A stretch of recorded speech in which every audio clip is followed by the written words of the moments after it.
Hello, everybody, and welcome to the Baka podcast.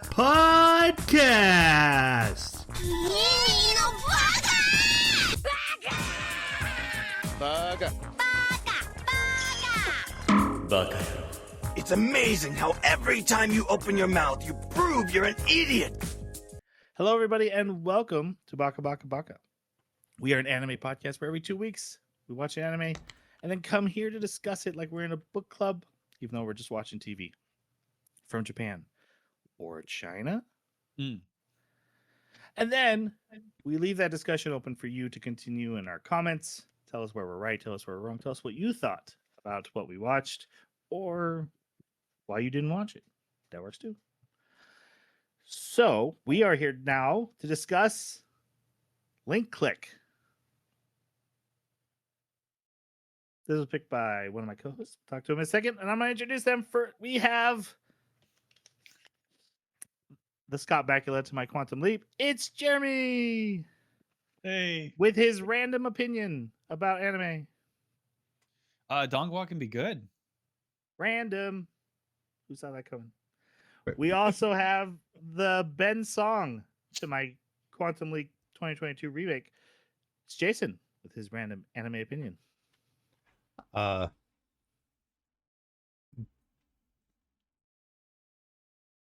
Isekai and harem go really well together. Yeah. Random. And my name's Troy. Leading you through this. And my random anime opinion: blue hair is the best color of anime hair. Random. That's pretty random. I knew you liked Rem.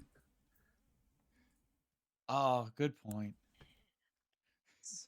Better than silver. Got hair. one. I got one. Into that.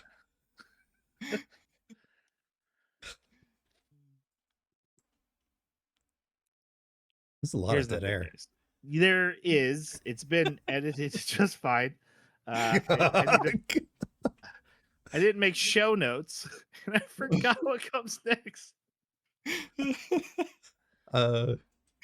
We talk about the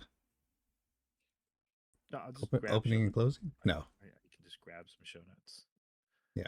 Fine. From here, we're going on to our non-spoiler reviews. Tell you what we thought about this dongua. Because we're talking about dongua anime. And Jeremy picked it, so you start first.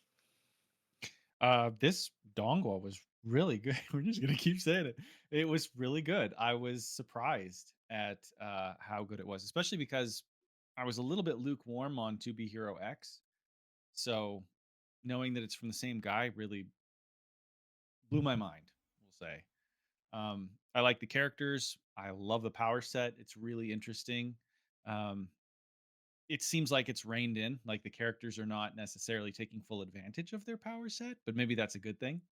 And I love the way that it kind of lulls you into a false sense of security and then just destroys you. This is drama done right, I think. Jason, your thoughts?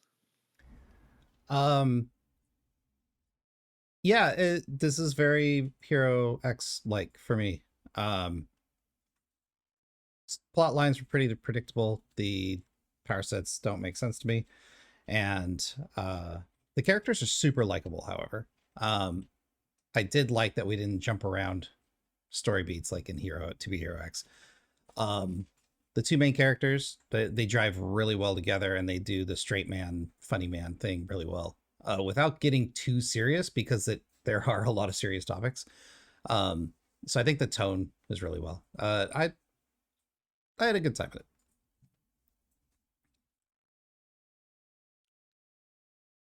I very much like this anime, this dongua. I have thoughts on To Be Hero X. I want to save them for in our spoiler section. I kind of want to. It's come up twice, like immediately. I think we're gonna have to have a quick discussion, putting them against each other. I think it's inevitable. I'd rather get it out of the way all at once. This has everything I like: an original story, mostly. Quantum Leap references are coming, but I do think the characters are likable. Mostly leap at night. Mostly. I think what surprised me most is how well the emotional beats hit. And then to find out like it didn't just hit me, the emotional one. And I was like, oh, good. This wasn't this wasn't me just being me again. This was authentic and real. Yeah, the story. I almost like the smaller short stories better than the big overarching lore story. I like both, but they do a really good. Hey, here's just a 22-minute or 44-minute really deep emotional story that lands, that makes you care, and like Jeremy mentioned, will destroy you for sure. um yeah, I really don't have anything negative to say about it. It works great. Clever idea, good stuff. All right, next up we have our talk on Tanya's take, and here's Jason with your theme song.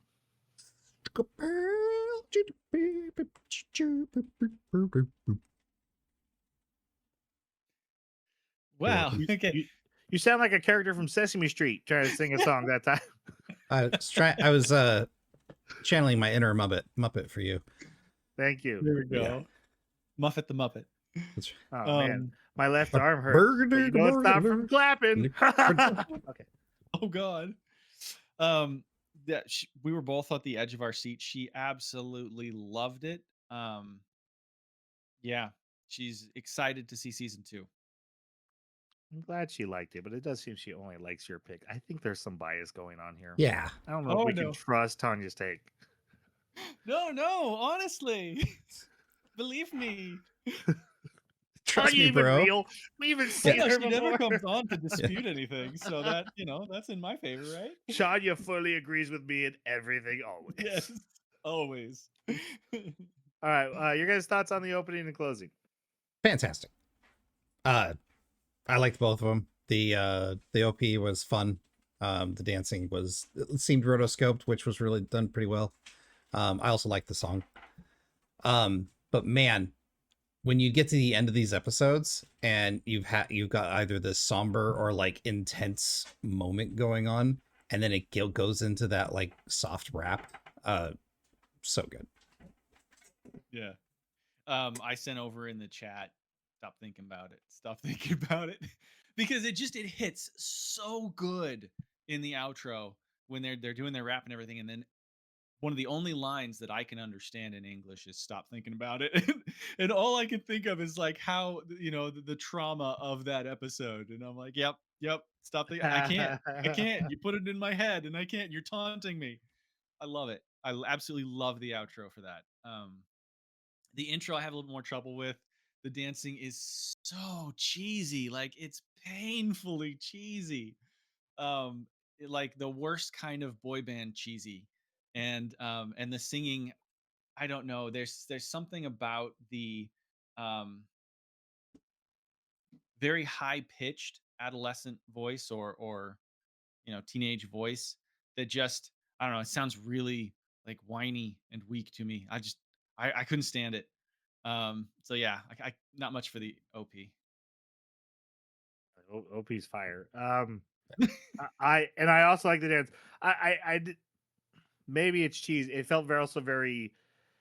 It seemed to me like something you'd see in a TikTok, even though I don't watch Yeah, TikToks. I can totally agree with that. But they're young and that's their generation. So to me, Yeah. that very much fit the characters. That they're the kind of people who would make a TikTok where they came up with this choreographed, not super complex, but looks technically cool, or technically complicated. That just seemed very on par with the characters, except for maybe Lou, who doesn't seem like he has ever danced in his entire life. No. But he frowns through it though. So it also seems like something like your friends made you join this TikTok and you ended up being good at it, but God, you hated doing it. So it worked for me. I was fine. And I really like the song.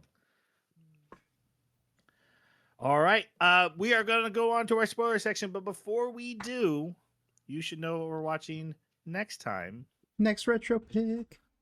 The next retro pick. He did a great job. Yeah. Jason did a great pick. I'm excited. We're For watching once. Record of Lodoss War. Yeah. Which is only has 12 been- episodes. It's we actually even going to get a complete full anime in a retro pick, which I mean this has like 3 or 4 seasons. There's like a prequel season or something. Oh, with Link Click?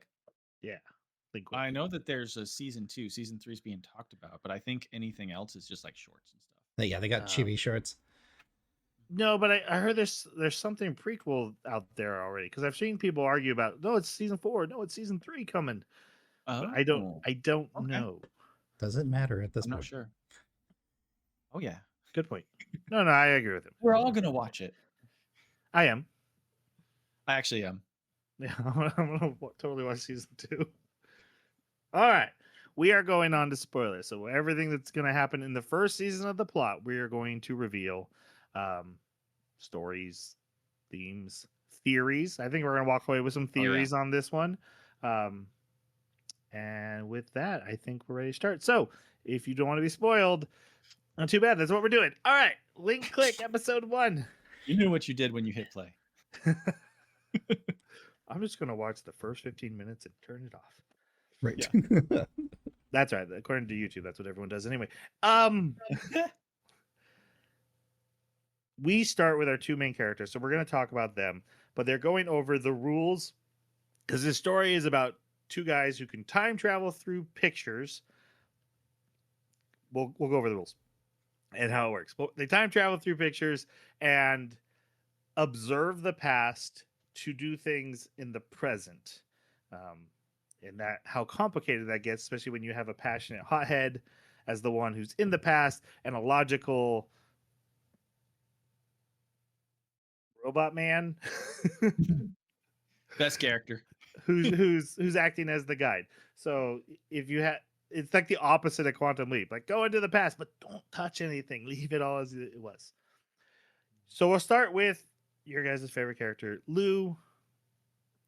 Let me know your thoughts on Lou. Yeah, he most level-headed, seems to understand more of a big picture level as far as just what's going on. He's able to couch his emotions because what they do is PI work for the past, but he understands that there's rules and consequences for doing what they do. And so I'm going to attempt to understand his power set. If he has a picture, he can only use it once. Nope, we're not doing that. Can we do the powers separately from the characters? Fine. Yeah, he was. I liked the scenes he was in. Thank you. Yep. I'm gonna keep us organized today, somehow, some way. Jeremy. Yeah. Okay. No notes. Let's do the most organized show. Yeah. Nice work. It's a new Troy. Woo. New Troy, new year, new Troy. I really liked Lou. Like Jason said, he's super level-headed and everything, but I really wonder what that kid has seen, right? To be able to look into these photographs the way he does, and not just see immediate surroundings, but like context. And it seems like he can see a bit into the future and past of it or whatever. So there's got to be some crazy things that he's seen that it makes me wonder, how he has come to grips with not being able to do anything about any of the stuff he's seeing. And I think that's what keeps him so almost jaded. He almost seems like somebody who's just sad, knows that he can't really have an impact on the world. He's just an observer. And I kind of like that about him. It's like a edgelord kind of thing, I guess. Oh no. Can we let that go? I don't want to make that a thing. I think he's aura farming. Dang it. All right. You worked very hard for that, Jeremy. Thank you. I very much like the character, although he's not my favorite. And so I'll go kind of start with his plot. He's a well-made. I keep it close to the vest. I don't show emotion. The problem is we don't really ever get to know much about him because of that.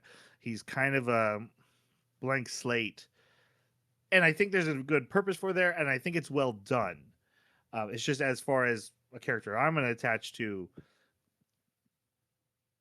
like if he had 1 minute of screen time versus the amount of screen time he had, I wouldn't feel any different way about him. There's just not a lot coming from him. Again, that's not a complaint because they are executing it well, and that's the kind of character they want as the second half of the story. You know, he's got the white hair. He's that part of the yin yang. I don't know if that's true. Just a random thing. Maybe he's that part of the domino. He may have gotten the white hair after the things he's But- seen. Oh, He may maybe have been black Does he hair get from the- beginning.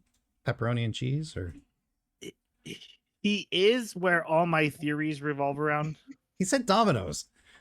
Oh, No, I got it. I didn't care. No, Um, Jeremy didn't get it. That's what. yeah. No, I heard yin yang. I didn't notice dominoes. I only listened to half of what Troy says. It's, Me too. That's obvious. Watch our minisode, you'll know. Yes. Anyway, Keeping him on track. all my theories revolve around the character. So, like I said, I'm a fan of his. I think he's well done. It's just as far as like there's like 3 characters in this whole show. There's a lot of characters, but there's only 3 that matter for the long running show at this point. So it's he's not winning the top spot or the second spot, It's got but a he's in the top Mushishi 3. It's got a Mushishi feel of storytelling vibe, Yeah. like arching the way it's Yeah. told. So I'm a big fan. Okay, Big fan of this anime. You heard it here. let's talk about Chang, my favorite character. He was mostly fine. He was there. He could be a bit irritating. 90% of the show. Right. Is it ever explicitly stated in the anime or whatever? What his age is? They're No. post college. Yeah. So Wiki says 19 to 21, somewhere in there. It's frustrating to watch a character that just cannot control themselves when it comes to dire consequences. And this character does that a lot. So that was a little frustrating, but of course that's what creates the drama. It's kind of like watching, you go, hey, don't go into that room. The murderer's in there. Well, if they just walked away, then the movie would be over. So Yeah. he, besides that, he's very likable. He's, he bounces off Lou really well as far as the yin yang or the straight man to the funny man kind of scenario, and he was integral part of the show. The look of disgust on Troy's face is palpable. I enjoyed the character because he was the one that was getting subjected to everything difficult, right? Like, sure, it's difficult to observe, but to actually go into the body, to feel the chemical reactions, the hormones, the fight or flight, the survival instinct, the butterflies in the stomach, like he had to go through all of those things every time that he jumped into a person's body. And what would that do to your psyche? Even if it is only for 12 hours at a time, you are effectively sharing your consciousness in a way because you've got this other body that's affecting you. And it seemed like in some cases he would get flashes of memory. So he's also being influenced by the memories in some way that I'm not super clear on of these other individuals. A lot not clear. And it made me think, what kind of a person would that create, right? And then you have his own trauma from when he was young and abandoned by his parents, and we don't even know if they're still alive.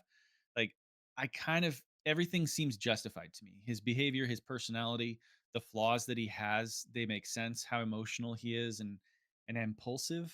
I have a explanation for all of those when I watch it. It just, the gut instinct says, yeah, this is believable. I wish that he would be more in control, but it doesn't. Given the context, it would be very surprising to me if a person could maintain their composure. Now, when he's just in his body, I wonder how much of that goes back with him, right? Like, how much of those experiences change him as a person. I think we see him arc a lot. Yeah. Yeah, because of a lot. for the very thing you said. And there's even like we see in one experience, he's carrying over some of the things and abilities and skills that he learned in another experience and is able to use them. And then presumably in his own life, it seems like he has access to those abilities as well. Um, so yeah, everything makes sense to me. I like him as a character, and I like the weakness that he brings to it because in a way it creates a vulnerability and sort of an anchor point for the trauma of the drama to get you. Like if he wasn't like this, I don't know if it would be as believable. It would be more distanced. He lets you Mhm. get closer. Man, Jerry, you just nailed that so well. Took like half the stuff I wanted to say. The other half stuff was even better. Thank you. I think the biggest thing, yeah, he makes a lot of mistakes, and you're like, you're gonna make this mistake again. But I do feel everything was valid. They did a really good job of putting him in situations that were just close enough to his own personal trauma that would trigger him to act again without thinking, which is he's clearly an impulsive person, has a ton of empathy and rides on his emotions rather than logic and going through that. Where the other guy, all logic all the time, suppresses his emotions. That's the central tenet. That's what makes the show work. We've all said that now. But I'm more still upset with Jason's complaint. He was there. he he he works so well. There's also another thing that the show did well is that he would do little stuff off the script, off the way it's supposed to go, and there wouldn't be any effect.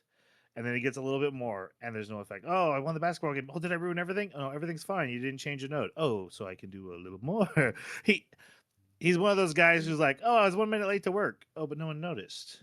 Okay, well then I can get up at the same time tomorrow. Oh, I'm 5 minutes late because I got up a little bit later. Like Oh, I can send this text without message. Oh, I got a girl killed. right without Yeah. until a serious repercussion hits him in the face, he doesn't really see any feedback of his actions having any problems. And I think one of my biggest takeaways from this is that Lou sits down and is like, here's the rules. And other than Lou, who made those rules? It's not like there's a time travel handbook that he's keeping in his back pocket. These are his personal rules. And there's not really a reason for Chang to be like, this is absolute and I must believe it. And until it slaps him in the face that he did break the. But I mean, there's a point in the timeline where he's like, I mean, I've changed it so much, I'm just gonna go for broke. So, and I even wonder how true the rule is, and how much is Lou and his mysterious past. I have questions about. We don't see it till the final episode, but it's like, oh, that's interesting how that went down. We'll talk about when we get there, but anyway, Shing's great. Love a sympathetic idiot. Yeah. And there's nothing wrong with an idiot as long as you make it valid. You support it with your storytelling, which Link really does. Okay, Don't make we're the idiot valid, but make the storytelling valid. Yes. yeah. Let's talk about powers, and then I want to talk about 2B Hero X. So, Mm. Jason, you have Hit us power with it. questions. All right, okay. I'm gonna give you the best of my ability and correct me as I go along. It may change my opinion. So once they dive into a picture that once they come out, they're done. They can't use it again, right? It's one shot. Mhm. The one shot Correct. consumable. Okay, perfect. Yep. When Lou looks at a picture and he uses his power and his eye goes, but does he sees 12 hours in either direction or just 12 hours from the point of the picture? It sounds like from the point of the picture, right? I think it's from the point of the picture. I think so too. Okay. So And Troy was right earlier when he said it's the looking is not limited, it's the diving that's limited. oh, I see. So he can just have a Rolodex of pictures and look throughout that Mhm. 12 hours at any time. It's okay. Yeah. You can only dive into it once. Okay. Yep. And then he is it omniscient from that perspective? Like because it he makes it clear that if it's a picture of that's taken from a camera or not a camera but Security camera. a Video. security camera, that he can only see the other security cameras within that security camera system, or is it any Yep, camera? the network, just the network in the local Just that. vicinity. Okay. Lots of questions there. However, I'm just going to let that one hand wave because then it gets too technical and then it's not fun Yeah. anymore. We passed that point for me, just to make it clear. It to me, that one just comes across as like an arbitrary rule that they made for the power that is just like, if you didn't do it this way, it would be Okay. way too overpowered. The only reason I'm setting this up is because I'm getting to my real question. Okay. So if it's not a security camera, does like he doesn't make it clear. Does he just see the past in an omniscient way, or does he see it only through the eyes of the person that took that picture? It's not through just the eyes. It's definitely the surroundings of that person, but I think the person is the anchor. It's hard to know because like he needs Chang to go in and see the numbers in this first episode, right? You got to go in and look at the computer. Well, maybe it's because she didn't look at the computer the She first never time. looked Maybe at it it. is just from the photographer's point of view. Well, I think it's an issue of detail, because otherwise, like, people's faces would be blurry and stuff. I don't know. I don't think that he can get exact. I think it's like looking through fog or something, or frosted windows. I think it's the photographer. I think Mm. he gets a observational view, and he needs Chang to go in and turn the camera basically. Right. That's what. Turn the POV to the left so I can see what I need to see. He's even able to hear speech after Chang is distracted and not paying attention, but he still gets to hear it. But he couldn't hear it from seeing the picture. Right. Because she passed out in Yeah, that you may have a particular point point. there. But okay. I like that. Because there's some, we'll get to them. I don't want to go through each individual instance, but there's some things that if he's got this, if it is limited to the photographer's vision, then no problems. I think they did a pretty good job. If there's more, because there's a certain points where he's like, hey, this event's going to happen, you need to do X, seem to be like, okay, I guess you could make this, okay, never mind. You know what? I'm getting too deep in the weeds with that. The power, so, and then Chang, he can jump into any picture he wants, but in, okay. So then why does he need Lou? To be the observer. If he jumps in without Lou, then he's just on his own. Doesn't know what he's supposed to do. Just is there in that person's body. So Lou can see that 12-hour period. Chang can't. He can only experience it. That's right. Right. And doesn't know what's coming, where Lou can see ahead and tell him, okay, here's where I need you to turn left. I need you to say these words at this time. And is Chang, is he bound by the 12-hour limit? Yes. That's how I understood it, yeah.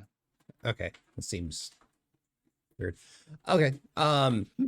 It's arbitrary, but it's their rule. It seems consistently applied. I mean, it's arbitrary that he could just jump into a picture, but that's the concept. Yeah. No. It's strange that two different power sets would be bound by the same time. Anyways. To be honest, I don't know if Lou is bound by 12 hours or if he can only see like an hour or two or what. It must be 12 because in the first he literally episode, says 12.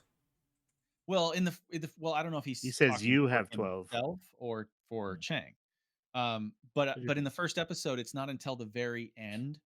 And also in the last episode, it's not until the very end of those 12 hours that the event happens, and he saw it before. So he must at least be able to see 12. He may be able to see more than 12. Okay. He has to be an observer because he couldn't see past the moment she was attacked in the near the end. He said because he says I don't know what happens after the attack. You're probably going to experience death, um, even though Yeah. he ends up being wrong because Okay. she got knocked out, so he was no longer able to see what was happening. Right. Yep.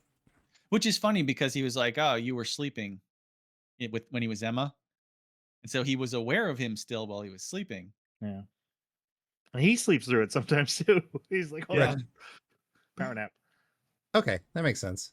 Um, yeah. Okay, I'm good then. Jeremy, your thoughts on the powers? I love them. I think it's really cool that they can essentially have to work as a team. The idea that if he is let loose into any of these photographs, he could completely rewrite history is terrifying, but at the same time, really cool. Um, and it makes me wonder, like when Lou says you can't change certain nodes, like death. Um, I don't know that that's true. I know you've mentioned Yeah, too that it seems He like it's one of Lou's rules. No, Lou Mhm. didn't say that he can't change it. He says that he shouldn't change it because if he does, he will irreparably change the future. no, he Later, does. he No, yeah, does say you can't. because he thinks they stopped Emma's death. He's like, we can't change a node, Mhm. and then He's in shock. He's like, the, "Did he actually change the node? You can't. You like can't that's change a node." impossible. Yeah, it's not No, possible. that's not what he said during the earthquake arc. He was talking about, you can change certain events, but as long as the major node doesn't change, it won't change the future. And they get in this argument of there's just certain things you can't change because it's you can't because of the node. But then also if you were to change a node, you will irreparably damage the future we know will Yeah. disappear. He did say that, but changing the node was the hypothetical. Um, you Well, could tell because by they've the never laugh he done was it. so shocked. Right, and so he doesn't even think it's possible to do. Yeah, Well, I think both things are true, which is why I think his Mhm. rules are based on his experiences. yeah, I don't think I don't think they've successfully changed a major node, but he never mentions that it's impossible because I think they Well, just don't have no, I'm experience just with it. saying he thinks it's impossible based on his reaction in episode 11. Right. Mhm. I took it as it was fear. Like you can't go changing that on us or you're gonna Yeah. irreparably damage the future. Now, obviously, you and I did English. Yeah, Jeremy, you did in Chinese. the sub, it was very clear. He was I like, but I agree "Death with is Jeremy a even for node the you English. can't My change." He my, kept my saying. interpretation was he was more shocked a node did get changed, and then it doesn't. Right. Yeah, But I exactly. In mean, this, it doesn't because of interference. But right. But was the interference just happening to keep the node from changing? yeah, and this is why I hate time travel stuff. So no, the implications of this time travel rules is that anything you're going to do, even in time travel, has already happened. Yeah. Yep. And any then why attempt to would he change make it will it be negated then why did he make a big deal that it would irreparably damage the future and it would erase the future that we know? He wouldn't have gone because through that if he knew that you can't change the past. he saw butterfly effect. I have a theory that Lou is responsible for a node change already. I'm not fully full slot on that one, but something has happened where Lou's like, we can't alter anything further, or it might go back to the way I don't want it to be. And It that's what might he's really change the afraid of. life we have right now. That's why he made the rules, is he's already got the And timeline where he wants it and is really worried it'll snap back. Yeah. the big okay, so this is my biggest thing that bugs me is these two guys, they don't have like some sort of time travel machine. They don't have some sort of god They do it. that's Tie-fi pulling them powered. in any Tie-fi direction. powered time This travel is machine. this is like an X-Man mutant power that they just Yeah. innately have. This implicates other people in the world are going to have similar powers, if not the exact same powers. I mean, yeah, that's what this entire season's about. Yeah. Right. So the It's like the first The- season of Hero. the moment the moment the cop finds out that they've got this going on, I don't see why they have not been detained and into some sort of scientific camp Well, by now. it's because it depends on who knows and who's privy to any of this, right? Like, so this town's cops, the police precinct may not have anybody that's aware of mutant powers, but you How, find how, the right police force, they might. Federal how, forces. how would you prove it, Jason? How would you get the government to abduct these two kids and study their powers? Well, they have all sorts of evidence of stuff that they couldn't get any other way. And he's gonna go and be like, hey, this thing they knew about has to be time travel. There's no way they could have hacked our computers, had a tip on the inside. Has to be time travel, guys. No, And everyone's gonna be sure. like, oh yeah, sure. It definitely was time travel. There's definitely not any other way people can get information. Time travel only. No, that's a great argument. I'm just saying that, like, if this is a common thing, that means multiple people are messing with the timeline like all the time. This would just be like chaos. Well, and that's why I wonder whether it's just Lou's personal rule or whether There's changing a node like that is something that he's never seen happen and doesn't think is possible. Or there's a secret order of time travelers that he's a part of. I hope not. That would really lessen This, some of the this weight. is like Leaper, guys. Leaper. As Quantum leap. much as No, that we're, what? we're talking quantum leaper. Oh, God dang it. Oh God. No, oh man, who's the Jumper? Anakin? Yeah, Jumper, Yeah, Jumper. Yeah, it's just like Jumper. Jumper. It's a secret organization of jumpers. The book Have was you better seen- than have the you s- movie. Have you seen that movie? Yes. Yeah. You've seen the movie? I haven't. I don't like that. It's, You're on a roll tonight. it's Your not. opinions are garbage, but you're on a roll. All right, I want to talk about the 2B Hero X, but I'm going to use this to kind of lead in. We can stay on the powers. Well, my biggest difference is that this is a better show, especially one season in, I'd agree. than 2B Hero X. Mhm. But it's not as ambitious as 2B Hero X. 2B Hero X is trying to be, it's doing the multiple art, it's doing multiple time. Like, hey, I'm going forward, I'm moving back. It's ambitious, and yeah, some of it gets a little clunky and is not perfect. This is really, I know it's time travel, but it's also really small scale, especially in this first season. I imagine it's going to open up a little bit here. That's what it seems to be leading to. We're going to start getting into the weeds, but it's two guys helping like six people. It is not a world organization of superheroes or government agencies are going to break down your door. It may the cop may have an inkling, but instead of being like, how about I go to the loony bin trying to prove this, he's like, what if I just use them to help me solve some crimes? Seems way more thing. And this is better because it stays focused. Really, there's three characters. You just have to do three characters well, and you get to tell small stories, and you built a narrative to support that, and then weaved a little lore into it, and it comes out really nice. It's a nice, perfect little neat dish. And so I'm not worried about these big implications you're thinking of. This story doesn't care about them either. It reminds me of Psych in that way. Very, very similar vibes of like somebody shows up, can help in solving crimes and stuff, be a personal investigator. And they just kind of, it's the story of that character and who he works with and how they, the things they encounter. I like that a lot. And it's hilarious. Yeah, Big Psych's Psych great. fan. But Psych great. so like Chang has the ability to absolutely Groundhog Day his way through life. Mhm. Like if he If had he a could find the right pictures, yeah. no, he just needs a camcorder or like some sort of CCTV, Yeah, just take like pictures going of all the himself. time. If like Yeah. say someone comes in and beats him up, or like someone scams him, right? Like he can just like rewind, jump into the Mhm. picture, and then change change what it happened. But he's But not smart enough. Like no, that's no, not no, how he thinks. Jason, you're missing it.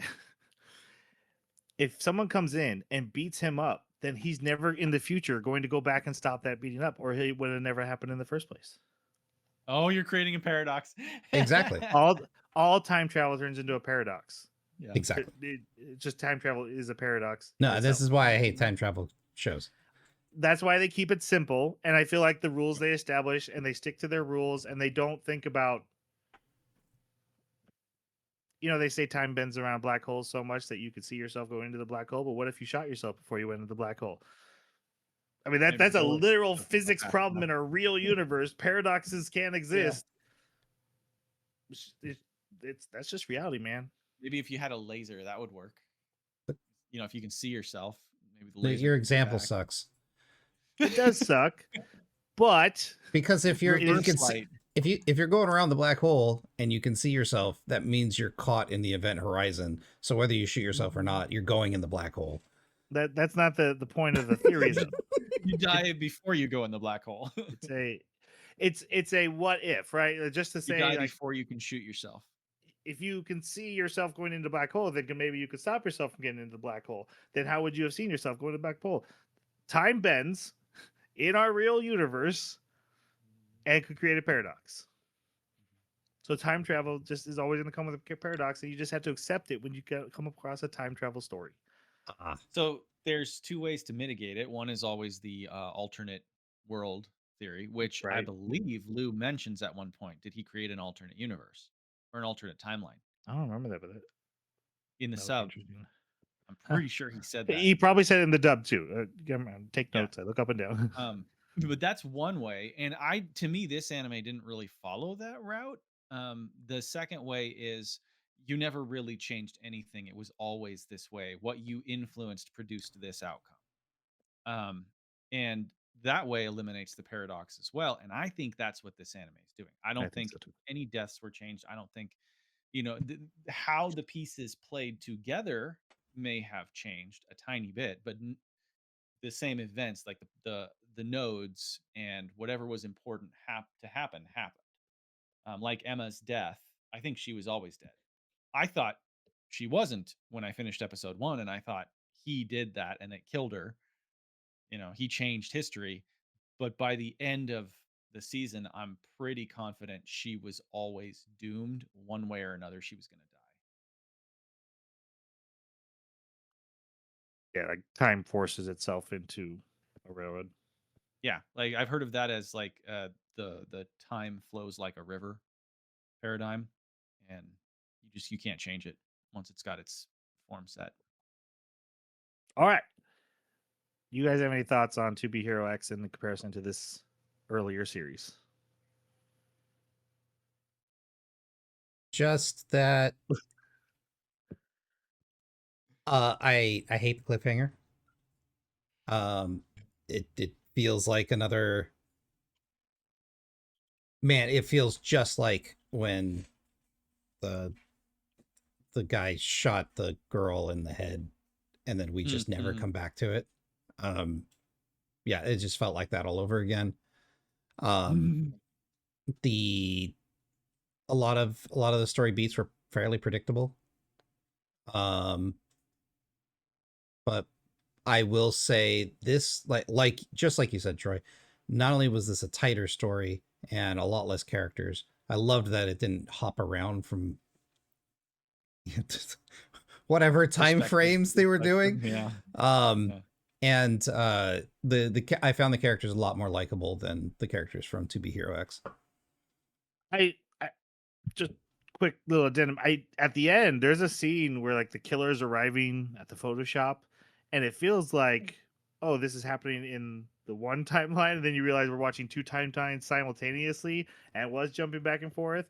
I do feel like that kind of gave them the courage to go further with the storytelling. Like, we could do like timey-wimey stuff without time travel in the storytelling. But like I said, the narrative supports the weird two stories at the same time storytelling. Right. Yeah, I like this better. All the same reasons. Okay, now we can actually talk about the anime. The first episode is what I really liked is that this seems like hey, one done. We're explaining the rules, showing you that this is going to be a tragic story, and it ends up joining into the bigger lore as a almost a fake out of like, oh, this don't worry about this. This wasn't important, and then being like, this was the most important. Yeah. um, they get a job that they need to see the financial numbers of a certain corporation because they believe the books are being cooked. So they jump into the CEO's assistant's body. Um, and we see Cheng go through basically a night and morning in her life. CEO tries to assault her. Um, he clearly is a bad person.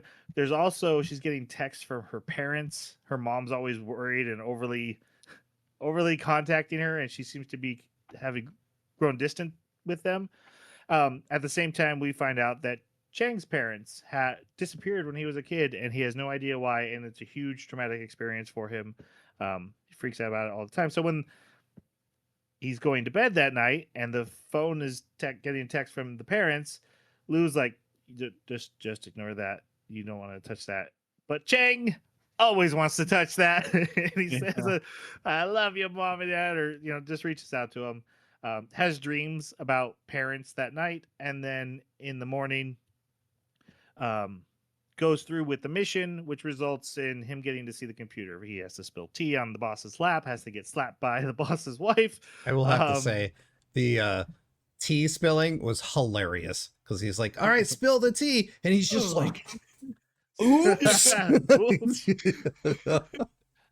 the one big thought I was having, especially in this first episode, a little bit in the second one too, is man, Lou's playing this really close to the vest for almost no good reason. It seems like it would be advantageous to be like, it's going to happen in 10 minutes.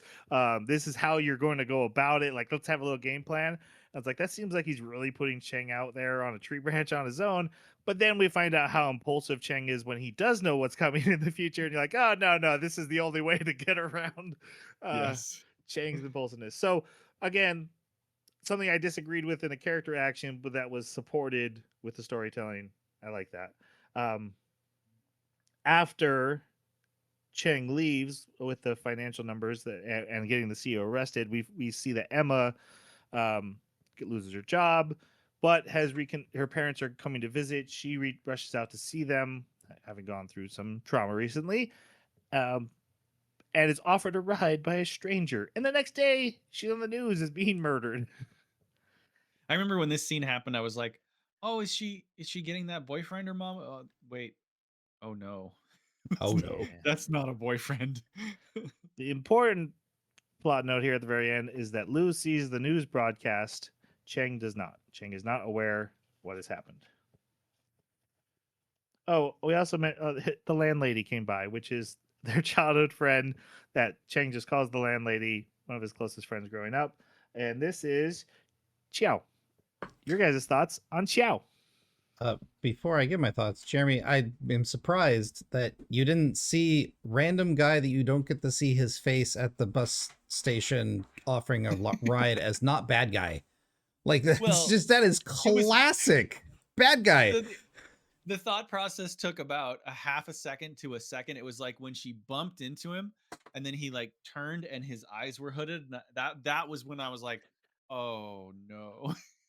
I'm actually with Jeremy in that the way it was being presented is almost a meet cute. Like, oh, her life is going to turn around. Don't worry, guys. I know our main characters just destroyed this woman's life, but it's all going to turn out for the better. And then you see the hat, and you're like, no, that's bad, and she's dead.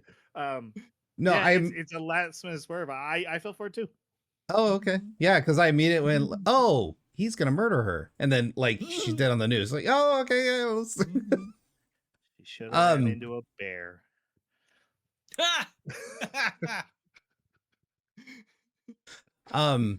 Chiao? Chiao. She's cute and funny. I'm having a hard time.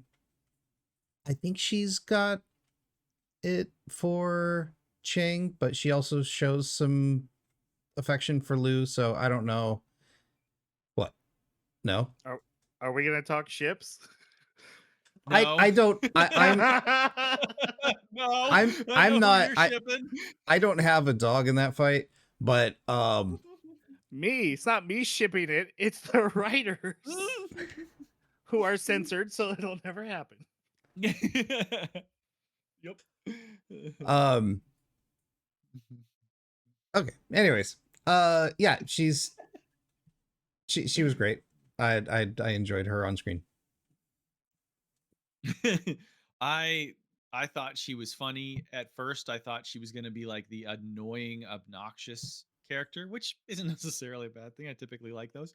Um, but she became very grounded and more friendly and pleasant when I got to see how much history that she has with them and how much that she actually cares about Chang, especially.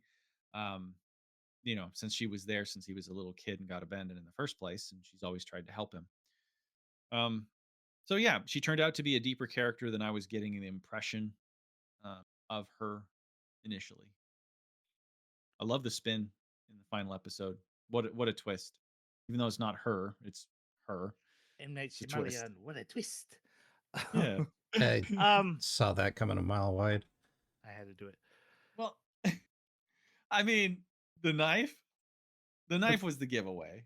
Well, As soon not as- just the knife, but the moment that we knew that dude dude was being possessed, I was just like, oh, Mhm. okay, well, someone's gonna get hurt. Oh. I figured it out when we saw him in the wheelchair. I'm like, oh, we got an evil leaper, because Quantum Leap is an evil leaper, and so I was like, oh, we got someone else with the power set. Oh, you guys figured it out way sooner than me then, because Okay, I did not figure it out until the cops were taking him back and they were like, "Quit pretending, you're not crippled." No, And I'm like, "Oh shoot." yeah, I was with Jeremy in that respect that I didn't realize that he was being possessed. I thought he was faking it. It made me angry when I found out that he was being possessed and now he can walk, because that's ridiculous. Nope, But nope, it is nope. That is established pre-established. Yeah, every What, that you interaction. can magically fix someone's? Yep. Yes, He's like, "I don't need these glasses. That's weird." you bring your And own then physical self into the body. characteristics. A Mhm. nerdy guy could suddenly dunk, like, and I was like, Yep. wait, they can do that? But then Yeah. that was very much establishing. Okay, it was A A established. little I just kid can knock the teeth out of that lady. They Yeah, even yeah. showed it in the flashback of like, this is why we That's- did this. That's why they show that flashback. Yeah. Okay. I think it's dumb. I think it's weird, but I kind of like it. It's like his aura, his consciousness is there, imbuing the body with things that it can't actually do. That's kind of cool, considering it's a mutant power. I'm sorry, the magical time powers were too magically time powery for you. Okay, either you're possessing the person or you're replacing them and they just look like you. You can't Why do just you get to make that No. rule? That's not true. because it doesn't make sense. Like, It's all of a magic. sudden this guy's It's- spine is fixed for the while he's being possessed. Yeah, think of it as a scaffolding. Like when he goes in to possess them, his possession aura, whatever it is that he's using to possess them, is like a scaffolding that carries some of his characteristics from his life and then is affecting the body that he's possessing. So it could support a broken spine, it could improve eyes, because it's So it's like a protecting and it's making it stronger. it's like a soul aura that's moving it like Yes. a puppet. Yes. It's Quantum Leap rules. Okay, it's been very established in Quantum Leap, especially Okay. when Scott Bakula was in Dr. Ruth's body, but he had the strength of a man in his 30s. I don't know how old Scott Bakula was, Yeah, but Quantum he Leap was- was yeah. done with a machine, though. It's not a superpower. yes, but there was as establishment that it was What a- his body appearing as the nitpick. other person's body. Right. People just saw him as the person he was impersonating. But even if they touched him, they felt the other person's body. But it was Yeah, Scott it was Bakula. him. Yeah. That's what we're seeing here, but they're not using the Scott Bakula actor switch. They're actually making him. We see the. Well, fake- that's why I'm confused, because we don't see the switch. Oh, you needed Scott Bakula and Al to come in and be like, 100%. 100%. Said. Yeah. I am not stopping, by the way. That is not the last Quantum Leap reference. All right. Yeah, that was the first case. Oh yeah, I haven't talked about Chow. When she first shows up, I'm like, I cannot see a purpose for you in this story. Can't. What are they gonna do with you? And then I was wrong. They did a good job.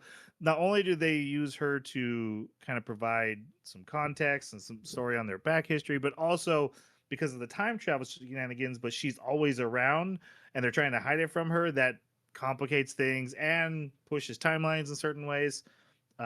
And just the fact that she gets involved in some of the cases. My biggest question is, what does she think they were doing? Rituals, she said. I don't know what the rituals would be, but rituals. I mean, I guess they're in a Photoshop. Maybe she thinks like they're just like enhance, enhance, Right. enhance. Um, but Uh, she's like, "Oh my god, you guys can jump into the pictures." How do you think they were doing what they did? yeah. It's a seance. Um, Yeah, exactly. I thought she knew, and then I noticed that they made her leave. She never got to be there, and then she says, "No one's allowed to see this," and I'm like, "Oh, I kind of figured you had to have figured this out." Oh well, not a big deal, but that's just a thought that went through my head. Yeah, next episode. Nothing really super plot relevant here. They take on a mission where two elderly businesswomen who spend all their time together but are just in a platonic business relationship have broken up, and one has taken the secret noodle recipe with them, and the other one, who wants to make the business rich and famous, needs that recipe. And so Chang basically jumps through tons of pictures going through their life together and finds out the real recipe was Friendship along the way. platonic friendship. Mm. Gotta love the I- taxi driver who's like, "Oh, you just broke up with your husband." Oh man, they didn't even try. I do love how they attempt to salvage it in the very last episode when they're like going through, oh, what you learned was love that got you through what you, and with this one it was finding yourself, like losing yourself to find yourself. And I was like, that's not really what you What that seemed story like you were was. pushing, but okay. I did really like the story. The twist that actually felt odd. Like, you don't remember that you are the one who gave the secret recipe from the Yeah. town you live in. I know that's Yeah. the whole point of the story, but it seemed a little too much. Like, literally, this is what you grew up around and knew it by heart, but now you can't recognize the taste. All right. Yeah, I kind of thought this was the weakest of all of the cases. Listen, if you don't know what the secret Krabby Patty formula is, it's just you're not gonna know when you look at it. Yeah. That's right. Mr. Krabs doesn't know. It's plankton. So the next one I have to be careful talking about it because it's got that much of an emotional impact. I was retelling the story to someone, and I was like, oh, like this comes even in the flashback to this in the final episode. I was like, oh man, I felt it again. And I was like, oh, this delivers hard. So I got to be careful how I recap this. They get a request from a man to go back to his high school town when he was in high school and tell three people three messages, and Lou's like, yeah, we'll do it. And Cheng's like, wait, that if those messages weren't said, then why should I be saying them? Is that against our rules? He's like, yeah, don't worry about it. Don't think, man, it's bad. Yeah, that Not spoiled good for this you. whole story arc for me, by the way. Why? I didn't get it till the end. Oh, as Yeah, soon me as as soon The as he challenge. questioned, like, oh, I thought we weren't supposed to do this, and he's like, oh, don't worry about it. I was like, oh, that means they're all dead. Like, Oh, I just totally get that. immediately assumed that. Nice. It wasn't. They brought it up after the mom message, and then he's like, he brings it up again. Is it really okay? Yeah, don't worry about it. I'm like, oh, if you said that twice, then that means something, and that means, oh no. Yeah. This first episode though is because he's in this geeky guy's. He was basically the photographer for the basketball team, but officially part of the member. And we find out this basketball club it does not supposed to exist. The gym is actually an old rundown warehouse factory that's on the school property that are going to tear down. The basketball team's like, but if we win, maybe we'll get to keep it. And a dog can play basketball according to the rules. I saw that they're fighting a jerk team. Basically, Chang jumps into this nerd guy's body and doesn't take losing well, so he wins the game. And he keeps like, "Oh no, I can't. I'm weak. Oh, that guy's a jerk. I'm going in and dunking." And he wins the game, and then Lou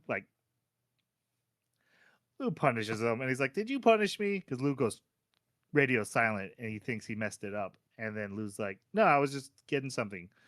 I couldn't think of that." I'm like, "You went 2 minutes without like saying anything. Come on, you were messing with him." It was silent treatment. Yeah. After the game, he gives a bike ride home to the basketball captain, who is this guy's friend, and gives him the first message, which we don't get to hear. They run into the basketball captain's sister, and then she walks him back to the road, and he gives her a message, which we don't get to hear, although there's clearly romantic interest here. And then the third is he has a fight with his mom, and she's yelling at him because she's mad at the dad. She's taking it on the son, and then he delivers the third message to her. And that's when he realizes, looking at a calendar, that this is the day of a giant earthquake in this area where a lot of people died. And he's like, "Oh, that's why I get to change the past here. Everyone's dying." This is where we start finding out about nodes, because like he changed the basketball game, but the node of the time, which is everyone dying from this earthquake, didn't change. He says, "I don't care about the rules anymore." I just realized I was wrong earlier. I even went back and checked this when we were watching it, and I just had forgotten because it was a couple weeks ago. They do change history. It's not continuous. They do change it. Dude does not have a ring in the beginning of the episode on his hand, either hand. He does not have a ring on either hand when he scares Chiao. And he's so nervous, and he asks them to go back in time and say these three things.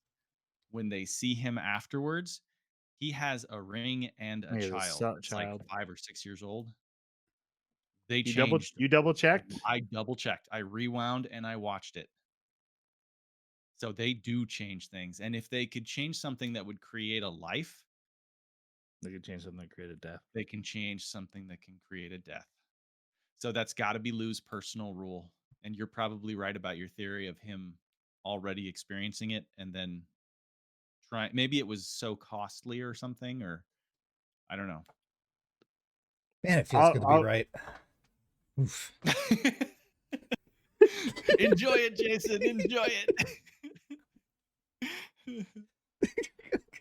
And that look on Troy's face just a moment ago made my entire night. I appreciate I'm it. not sure. I'm not sure what you're talking about. Yeah. But No, that's not a joke. What were you right about? I don't remember. oh, you guys were both like convinced that nodes could not change, or it was impossible to change them because the past always happens. And I was like, no, that's not what they were saying. And so I was right. Well, you were right that they can be changed. I'm not confident that Yeah. Lou believes 100%. they can be changed. That theory does make it seem like maybe he might. But then would you remember if you changed your timeline? Because in Lou's mind, in this story, everyone dying from the earthquake is the node. Yes. But would he even know there wasn't supposed to be a child born? That's right. So, all I want to point out is there's a guy on this episode with 2 thumbs, and they were right. It's this guy. No, I think you. So this is my theory for this particular thing. He wasn't supposed to win the basketball game, and I think that made him a mousy person that had very little confidence. Him making him win the basketball game may have given him more confidence in life, and he was able to approach somebody and get married. Yeah.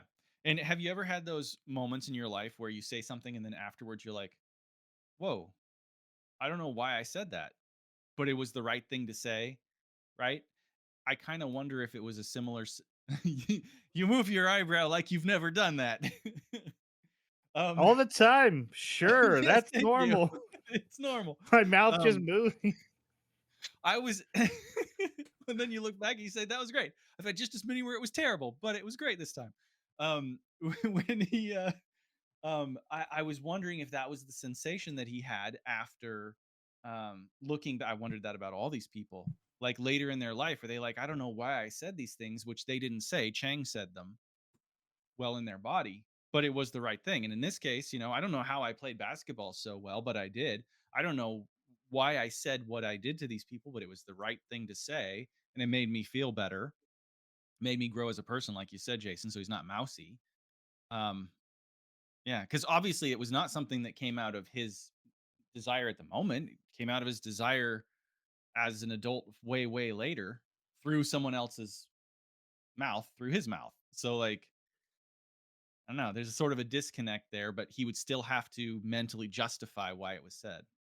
I think there's a lot of rules that are coming down the pike, or like it's supposed to be a gray, hazy area of how this is all playing out in the long run, like what real effects they're having. I mean, heck, we kind of see in a little bit here in season one where the end is about what the small actions they took in the first episode. A single text Mm.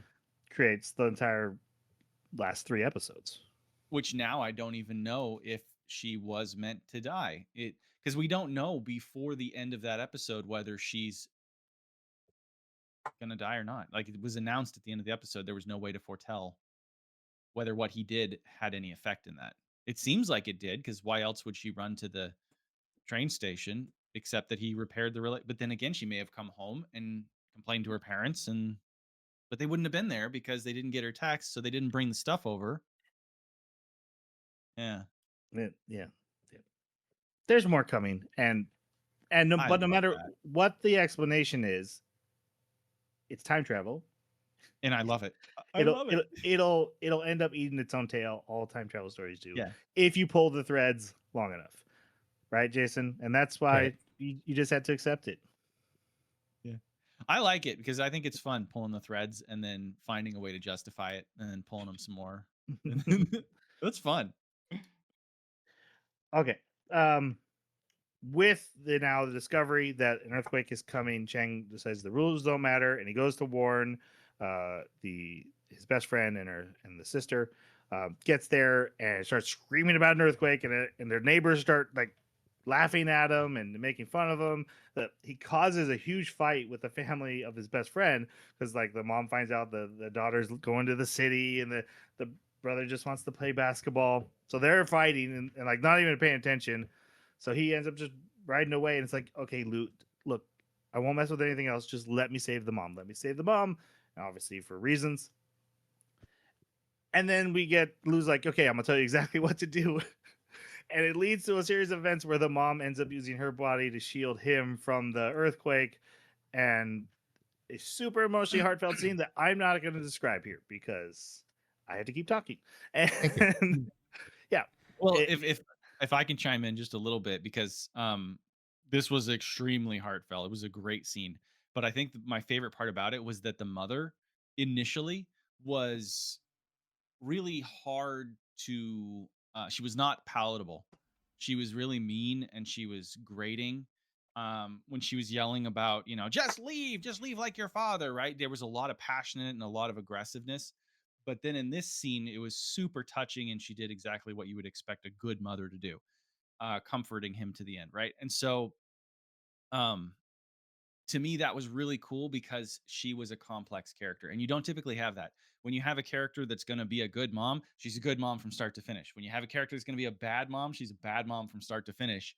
In most storytelling, anime, things like that, you rarely get such a complex version in such a short time, too. it also, in a much smaller scope, does it with the dad, who the way described by the Hmm. mom sounds like a horrible, absent-minded, not part of the Hmm. family. But when he shows up, obviously he very much cares. As is regretful of choices he's been making. Um, Hmm. Clearly loved his family very much, but also had problems.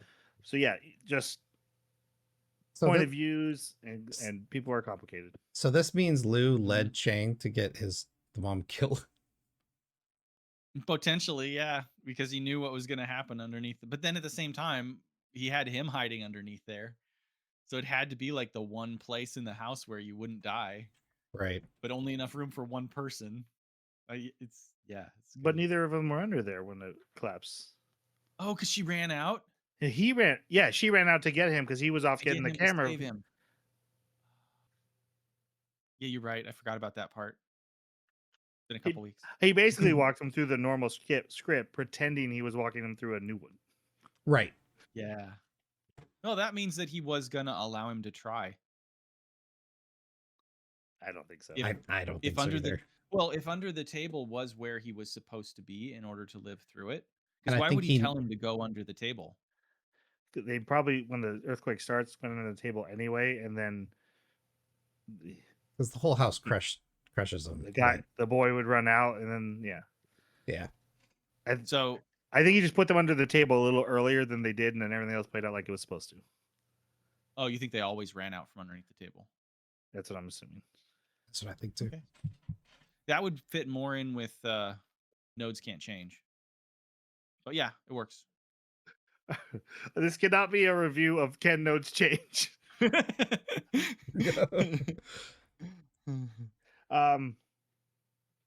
After this, Chen is like, "Yeah, I can't do this anymore. This is too messed up." And then a cop shows up. And then guess what? We're not talking about that. We're moving on to martial arts story. 5.5. Now look, this is like a special episode. At the end, there's a bunch of photographs. Has something to do with a photography company or something, or even a production company. But this is like not. It happens, and it's referenced later in the anime that it did happen, but it's actually happening before the earthquake storyline. And it's a really sweet, beautiful love story about a guy who falls in love with a girl from a martial arts family, and the only way to get to marry her is to beat the father in combat, and he doesn't know combat and trains, and then you have to climb 200 stairs up to the dojo and challenge the father, and then beat him. And first time he can't even start the fight; he just collapses every time. He climbs the stairs and screams, "I want to marry you!" And then the dad's like, "This guy's the worst ever." And then look, I can't go into the whole story. At the end, we find out the old guy is running a dojo and he's still challenging the father, even though it doesn't matter. They live together, they've had children. Like, and at one point, the father mentions, "My grandchild is an accomplished martial artist." Like, none of this has mattered, but the guy has never stopped. His question in the final battle is, "Can we do this next year at the bottom of the stairs?" It's just, the whole story is about the perseverance of love. It's a beautiful story. There's some great sweet moments in it. It's not important. The only thing that carries over for the rest of the story is that Cheng learns some martial arts moves from it. It was sweet. Mm-hmm. It is actually probably my favorite episode. I like the lore's good, but I really like just here's a poignant nail at the heart of what we're going for, and we can move on. All It's right. funny because I wouldn't think that this would be something that I would enjoy, but I'm right there with you. Like The- this was a fantastic episode. The funniest part of this was like, so normally if you've got like an inexperienced fighter, but then you've got like someone talking to them to like, have them do the moves, and like all of a sudden like that advice is just helping them, like, throw a left punch, dodge. They try that, and it's the most hilarious thing I see in this entire anime, because Lou's calling out, you need to do a left punch, you need to dodge, and like he's just doing every wrong move and just getting wrecked by his father. Probably my favorite moment is that you need to get back up. He's like, "No, there's no energy left in this body. I'm so tired and hurt." He's like, he gets up one more time. How? Yeah. Because of I emotions. think my favorite. Who wins now, Yeah. Jason? No. No, willpower. I think Yeah. my favorite part was willpower. when Love. when the father at the end said, "No, it was my loss." Yeah. Because all this time he could have had a really great son-in-law, right? Really good. Good stuff. Good story. All right, the next storyline is about the child of some milk tea stand people, parents, and then during a busy day, they're like, "Hey, go play with my phone and watch an anime," and he gets kidnapped. And it's been 3 years, and that's why the cop has come to their shop. Is that he heard this photography studio, or no, that's not what it is, but There's a the witch. camera. Yes, but they Yeah. work in a photo booth. Development. No. Time Yes. photos. Time photo studio. It's is a what it's photo called. development shop. Yes. Mhm. You bring in your film, you get pictures. Yep. Walmart does it now. Now it's been Used to be like Kodak or something. yeah. Yeah. Do that? Yeah. Little Kodak shops. Yeah, anyway, the cop's like, hey, and can you help? And Cheng's like, no, we can't help anyone. That's the rules. No, he's a little sassy, but he does offer to, like, we'll develop any photos for you for free.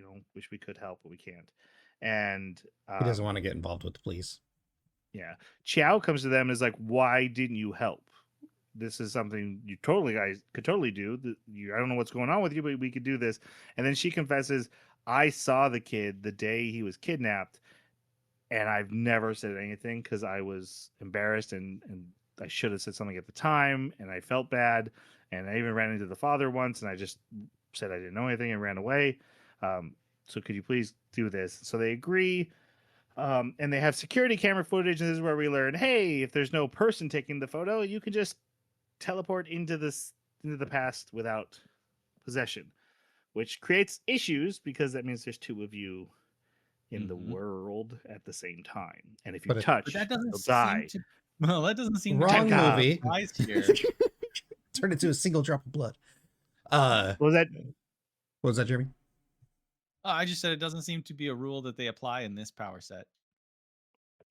Well, he's at this point in time. Apparently, he was overseas, so that's why they were But confused. there are other times where, like, I guess he's in a different body at the time. But I really wonder if he sees himself. I don't think there'd be any repercussions. We'll see.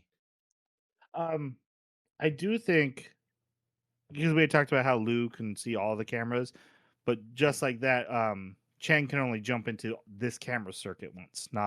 He can't go to each camera and come out and try again. Yeah, the source of this picture. Like, that's why he appeared in front of this camera.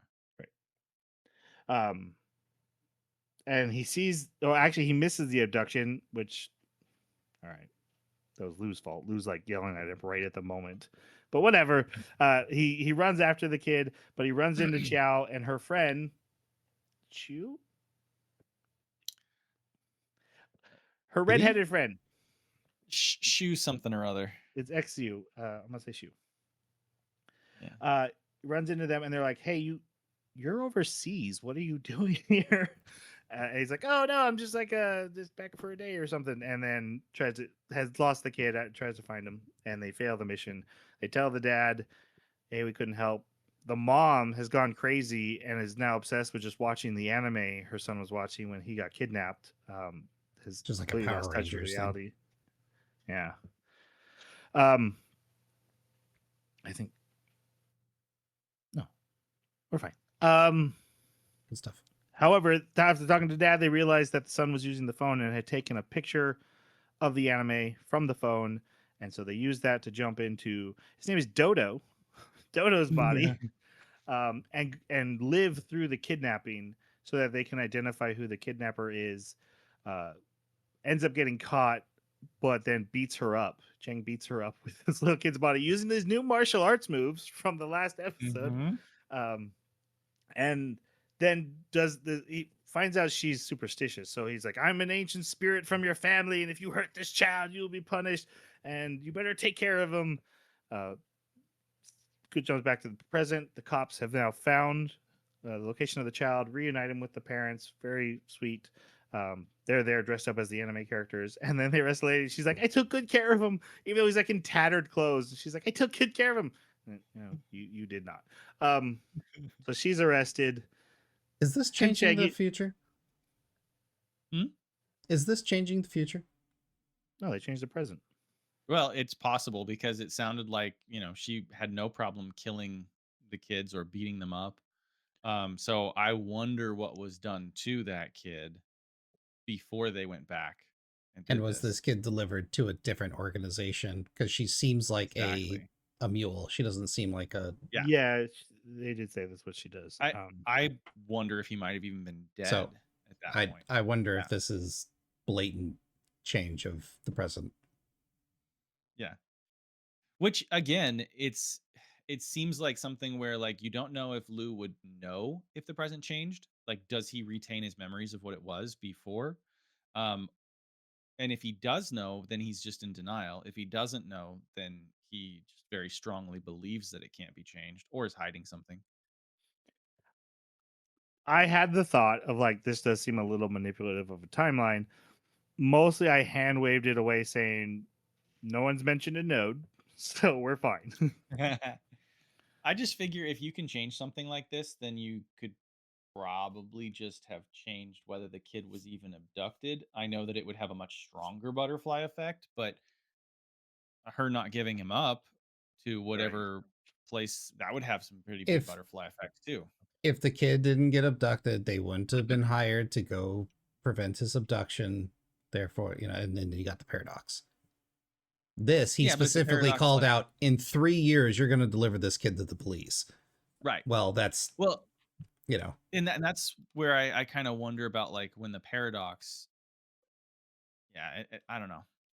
I think they could have found a way around it. I think they could have. Apparently, they probably did, because no ring got a ring. Great. At the end, the cop's like, "Hey, you guys must have magic mutant powers. I should turn you into the government. But first, can you help me solve this serial murder case?" And We have a Lou, department that handles people like you. my number one priority is your dissection, but I need to solve this case first. He gives the pictures to Lou, who sees Emma, and then he's like, "Nope, can't help. We're not helping." And Cheng's like, "We could totally help. This is our thing." And Lou's like, "Nope, not helping. I said no." So they leave, and the cop's because like, you don't need to know about the girl that you were. "Yeah." Probably killed. Probably. The next or yeah, after they say no, this is where Chow brings her redhead friend over and is like, "Hey guys, can you help her with a problem?" They all went to the first couple years of college together, um, and her story is this other guy they went with. They were always like together all the time. Clearly want to be a couple, but neither one is confident enough to confess their feelings to each other. So they just kept going to college together and got their masters or whatever the equivalent is, right? And on the night they're celebrating their graduation, she was getting drunk because she was nervous. He confessed something to her, but she blacked out right before he did, and she really needs to know what he said. So Chang takes the leap and is like, "Hey, I'm in my hot friend's body. That's weird."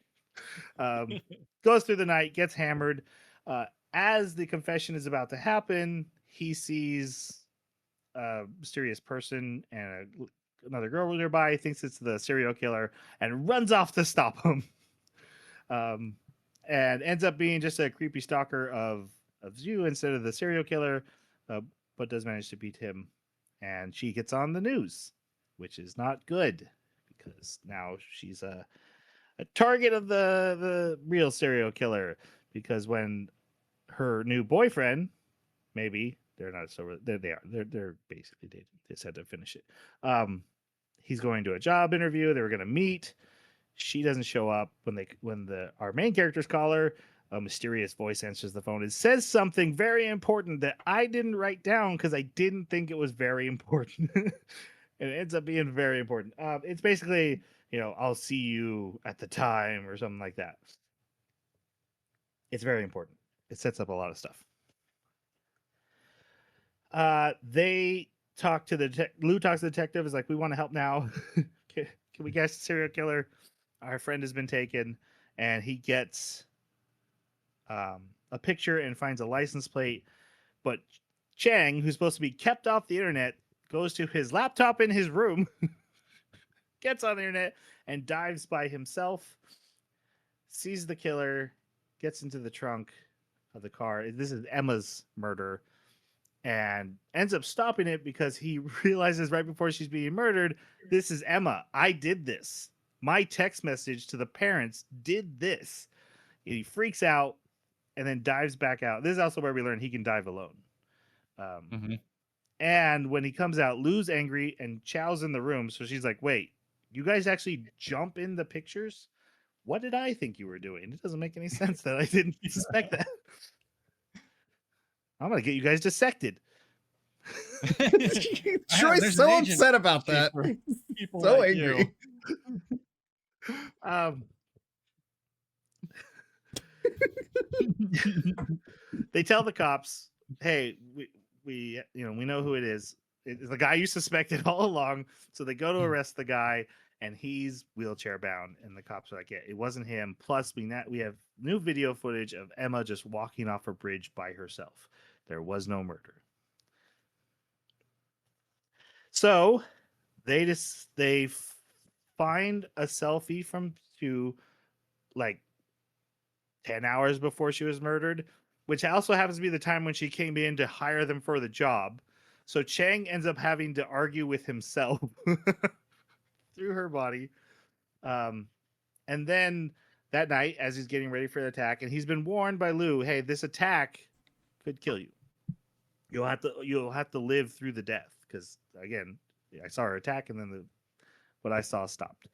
And then Chang's like, hey, I'm gonna do a thing. Just trust me on this one. And we're not told what it is, but what it turns out to be is Chang has realized he's already changed the past. And everything he's seen up till this point, the killer's message is that he told the killer to go to the photo store so that they could capture him. So when the killer attacks Chu, he fights back and says, meet me at this Photoshop at 10 p.m. tomorrow, and then you can face the real me.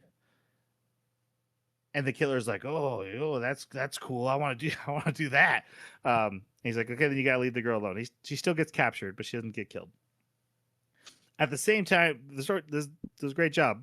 We see the killer also going into the Photoshop, goes into the dark room where Lou, who's been waiting for him, locks him inside, and then Chang jumps out of Yu's body and into the dark room, which has been set up with pictures for him to jump in and out of so he can fight the killer. Killer still ends up pinning him down, but the killer's name is Liu. Yeah. There's like 3 Lius in this. It's crazy. But yeah, the killer eventually pins him down and is like, yeah, I did it. I killed all those people. And then Chang's like, well, the cops are right outside. We got you. Classic Scooby-Doo stuff. Yep. They arrest the killer, and the killer's like, it wasn't me. It was my friend. It was just my friend who did it. And then this is where the cops are hauling him away, and they're like, quit faking it. We know you're not a cripple. You walked in here. Right. But his eyes turn from red to brown. Right. And then goes into the security footage with Emma because they're told, like, does he decide he's just going to go save Emma out of guilt? That's what it seems like. I think it's because, that's right. Cheng's like, I'm still confused because this guy murdered Emma. How come she's on footage walking off a bridge? What actually happened that night? So they use the security cam of Emma walking off a bridge to jump in.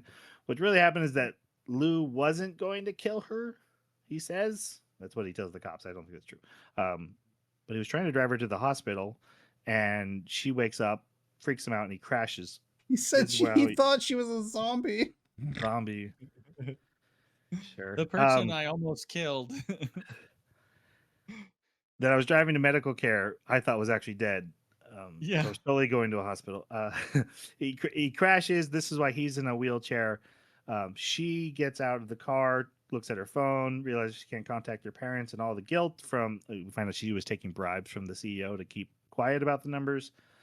She always knew, and the guilt of disassociating from her parents and everything that's happened, the assaults and stuff. Seemed like she also allowed his advances too, because there was that one shot zoomed in on her eye. I guess the only problem is when it happened to Cheng, he stopped it from happening, and it did seem like it was a first time thing, not like, oh, what's the problem? We've done this before. So I don't know when that would have happened. Unless it happened. Unless it happened at that time. And or sometime between when Cheng sees the numbers and when the guy gets arrested. There could be a time gap there. That could be possible. Anyway, she's gonna walk off the bridge, and Cheng jumps out and is like, hey, don't. I've learned a lot of things in these past 11 plus a 5.5 episode, and love is the way, and noodles are great. Basically, he convinces her not to walk off, and this is where Lou clearly is like, "Wait, he's changing the node." And then we see three things happening at once, which is weird because it's almost simultaneous. The killer eyes go red, and he's able to bust out of his bindings and start escaping. No, he doesn't. He starts strangling himself. Oh, is that what he was doing? Yeah. Mm-hmm. Yeah, he took Guess I the thing and he starts doing this to himself with the chain of the Why handcuffs. did I think he was breaking the handcuffs that way? That doesn't make any sense. Yeah, unless his neck is Typically, when you really break handcuffs, strong. You use your neck to do it. Yeah. I feel very silly right now. I'm thinking about editing this down. All right. Chow's eyes glow red and she stabs Lou, and Emma's eyes go red and she walks off the bridge, saying, "I can't wait to play more of this game with you. We have an evil leaper, just like Quantum Leap." But he seems to be less inhibited unless he's got the same picture, unless he uses the same picture mechanic and he's got pictures. We don't even know I if don't it's a know that he picture. uses Yeah, we don't know what pictures. his powers are. Right. I think he's attracted to people that have really, really strong negative energy, like jealousy, anger, hate, at the point where they want to kill. Think Oh, that's like the what he's doing. Templars in Jumper. Were they Oh, like wait, that? Troy hasn't seen that. I don't get that remember. reference. Yes! Chow. Why would Chow get possessed? Wait, what?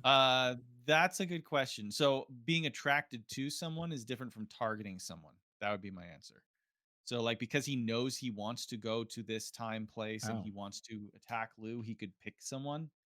But if there's just a random, because I was trying to figure out like why did he wind up in the bodies of these just random people killing random people? Because I don't know that he always used Liu Min as the body to kill everyone. We only know that he did that for Emma. And Liu Min seemed to have a reason personally to go after Emma because he's the CEO's son. My theory, and more of a hope, I guess, is that he's not time travel related. He's just a guy possessing people in real time. But from a time travel perspective, he's creating nodes that make it impossible to undo anything he does. And that'll be the game, right? Like we can time travel and prep for him, but once he gets somebody killed at any point in time, it's locked in, and we have to now get ahead of him. What he makes Emma say at that moment, though, would not match up with what you're saying because he's saying it as if he's got foreknowledge of the game that they're playing. Because they don't meet until the night of Lou getting stabbed. Oh, that's right. He already said he was my friend. But do we remember exactly what he said when he was in Emma's body? Because I remember him saying, "Oh, I guess there was a witness after all."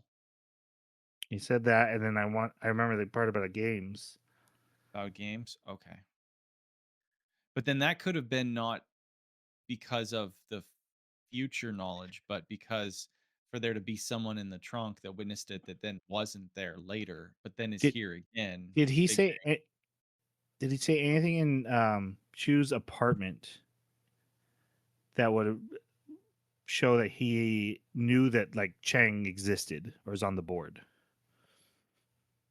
Because this could be the moment he realizes, there's someone against me.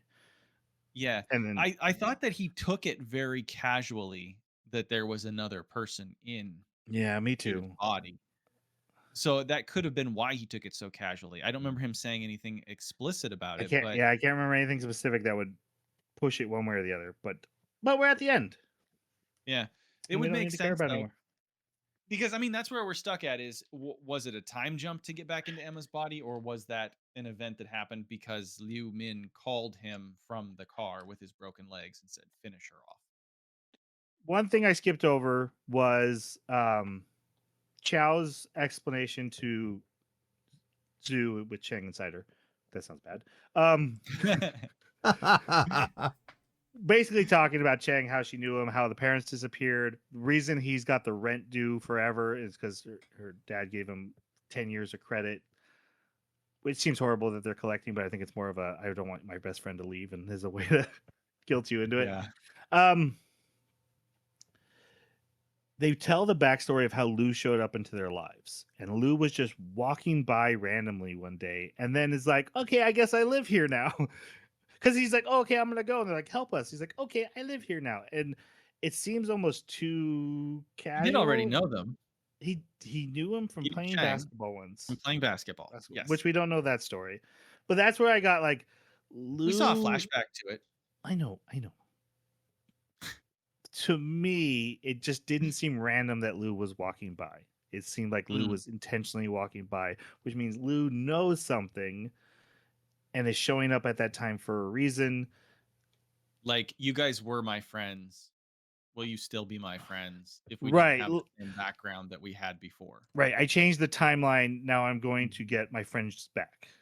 Exactly. But again, I don't want to argue about nodes anymore. So Right, because I was right, so you don't want to acknowledge that anymore. anyway, I did want to have we have a little bit of time left. I want to talk about cliffhangers because I understand that Jason hates them. And here's the big reveal. I kind of agree with him. I don't really like them. It's why animes like Zenshu or Vivi I really like because they're self-enclosed, right? You get the start, the middle, the end because of the format of the podcast and the rules that I make. If there's a cliffhanger, it kind of usually means we don't get resolution to cliffhangers. With that said, that's my subjective feel about cliffhangers. It doesn't affect the quality of a story that's trying to go long form. No matter how I feel about cliffhangers, they are a effective story tool for long term storytelling. So, like I said, what I'm trying to say is, I actually agree with you that I'm not a big fan of them. I just don't think it's a negative on the objective whole of the series. This is okay. I don't like cliffhangers less as a philosophical reason and more of a selfish reason. Right. Same. Season 2 is out. So this cliffhanger as a whole doesn't really matter to me all that much, because I can just go watch the next episode, right? I can get that resolution. If season 2 didn't exist yet, even though if I knew it was coming, and we had watched this when it first came out and season 2 didn't exist yet, I think it's the severity of the cliffhanger I don't like. If it's the majority of the story's been wrapped up, but there's like, let's say, we see Emma get possessed, she jumps off, and then that was like the extent of it, and like, oh, we have a bad guy to face in season 2, that would be cool. But no, they're like, oh, and we're going to stab one of the main characters, and we're not sure, because I was fully expecting Chow to then turn the knife on herself, right? Like I was 100% expecting that.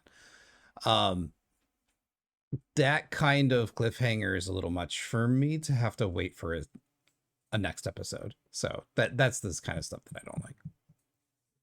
Right, but again, because I agree, like I don't leave me on a baited hook, because it's just a tool. It's a tool to say, hey, we had to go away for a while. We want you to care when we come back. But 90% of television shows do it, and their seasons on cliffhangers. I mean, that's. You want to know a great cliffhanger we watched recently? Season 3 ReZero. The whole of the story had been wrapped up. The bad guys had mostly been taken care of. We have something to look forward to. And then we realize he's been forgotten. That's a pretty big cliffhanger, but not something that makes me go, oh, I never want to watch this story again. It's enough that makes me go, yes, I'm excited for the next season to come.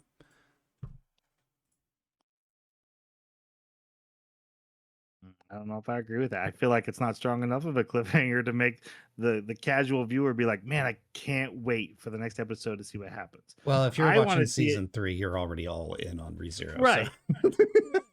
I don't think it mattered what the cliffhanger was.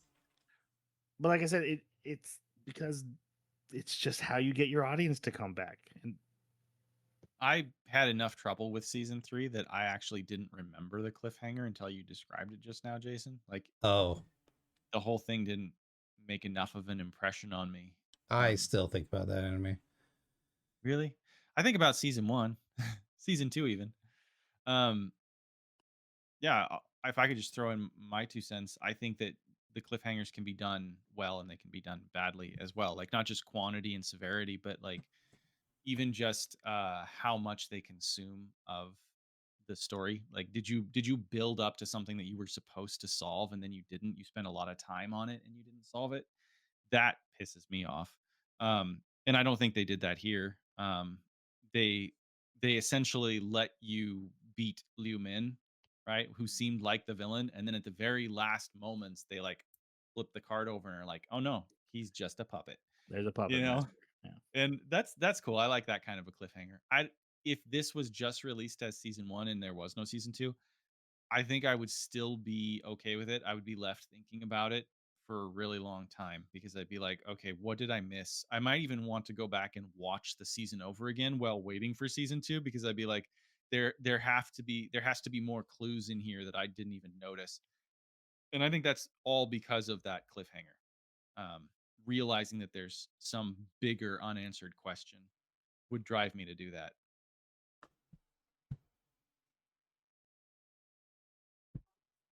He's not All frozen, right, I swear. let's go to final reviews.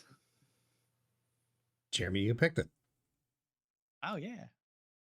It is a 5 for me. I really, really enjoyed this anime.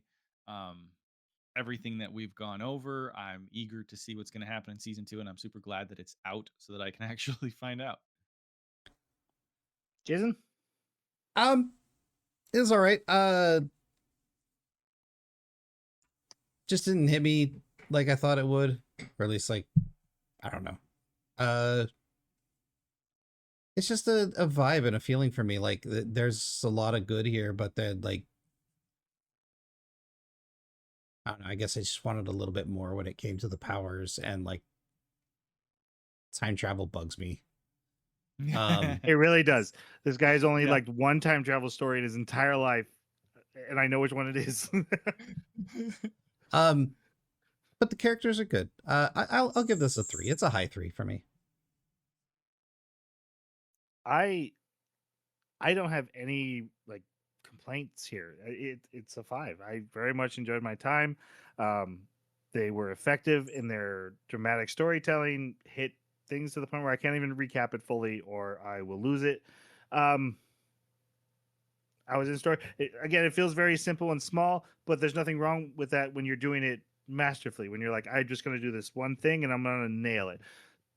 The one thing I didn't realize, Lu and Chang are kind of one note characters, but they're the notes played perfectly. Does that work? I'm going to say that works. Yeah. So like 5 it. for me. All right. Just a reminder that our next anime. Oof. I'm not even tired. I don't know what's going on tonight. Next to me. I'm trying my best. I'm not phoning this in. I'm actually trying really hard. No, our next anime Can you is. tell the difference? Oh, now I'm worried about it. Record of Lodoss 4. We're watching Record of Lodoss 4.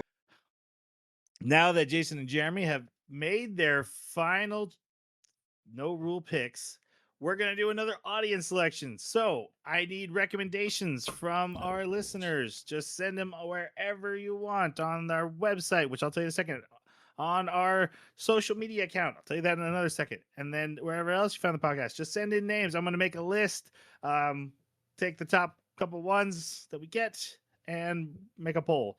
And then whoever wins the poll, that's the extra anime we'll watch. And then we'll return to normal picks. Now, if you would like to contact us to talk about this anime or tell us what anime we should be watching next after Record of Lodoss War, please feel free to reach out to us on our website, theanimebakaclub.com. Hit that contact us button, send us an email. We'll start a discussion up. Love the responses that we get. Also, we're on the Twitter at Baka Podcast, and we can also be found wherever you're listening to this podcast. You can put in a review, 5-star review. I want you to watch Astro Boy. We already did that one year. It's fine. Whatever you want. Just put it on there. Okay, I think old then one. we say goodbye. Thanks for listening. J&J signing off. Sayonara.